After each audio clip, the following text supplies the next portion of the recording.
This repair video for the P0108 error code is specifically tailored for Chevrolet drivers.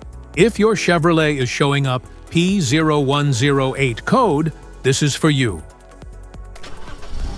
This indicates a problem with the MAP electrical circuit sensor having too high voltage input to the engine control unit. Under this circumstance, stop driving and repair your vehicle immediately. So, what causes this imbalance? Here are the most common culprits.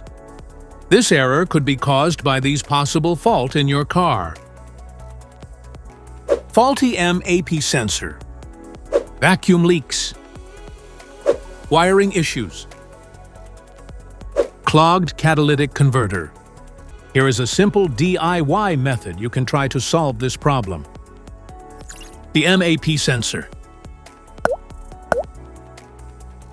The MAP sensor is typically located on the intake manifold, either next to or on the throttle body itself. First, carefully remove the MAP sensor from the engine.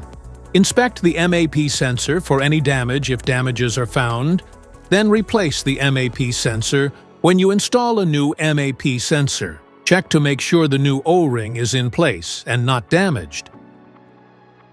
This error code occurs in any OBD2 equipped vehicles, especially in those manufactured in 1996. It is commonly found in vehicles like Cadillac, Volkswagen, Subaru, Honda, Ford, Saturn, and Chevrolet. If you like this video, don't forget to subscribe to our channel. Thanks for watching.